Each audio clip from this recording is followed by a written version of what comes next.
I want to ask you about your tax plan. The tax foundation is estimated over 10 years. The revenue reduction would amount to about $6 trillion. Ramesh Ponnuru in the National Review put it this way. He has an article, and the headline is Marco Rubio's $6 trillion problem. Here's what he writes. He says, the revenue loss Rubio is proposing is huge. It would be irresponsible, given our looming debt problems, to cut taxes by that much and hope that spending cuts and economic growth would save the day. How are you going to pay for this? Well, first of all, the argument about the debt, which is the question he's raising, you cannot simply solve that through a tax plan alone. It has to be a combination of things. You have to have the spending discipline on the mandatory spending programs, and you need sustained, significant economic growth. The tax plan is part of the economic growth part of that equation. We still must deal, in conjunction with that, we must deal with the mandatory spending programs. Medicare and Social Security must be reformed for future beneficiaries, people like me, who are 25 years away from retirement.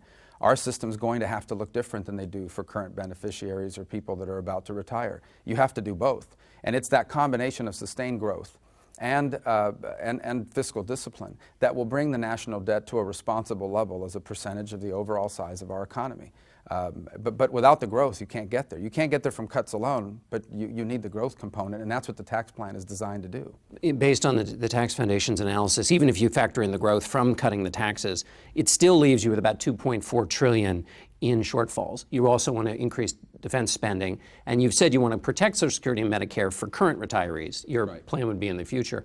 Discretionary, that portion of the budget that's left, has been kind of squeezed a lot. Right. So where's the money going to come from? Well, you're never going to get it from the discretionary. It's less than 30% of our budget. And defense spending is not the reason for our debt, and the sequester is saving about $60 billion a year, but in essence, we're going to have to make up for that later, so it's really not a true savings.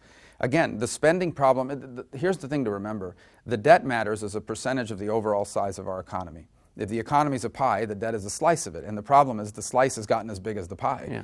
We need to grow that pie, and we need to keep the slice constant. And as a result, the debt becomes more manageable. And that's why the reforms of the mandatory spending programs for future beneficiaries is so critical, because those programs will bankrupt themselves. That is where you're going to find the discipline necessary in the long term to bring the debt under to a more responsible percentage of the overall size of our economy.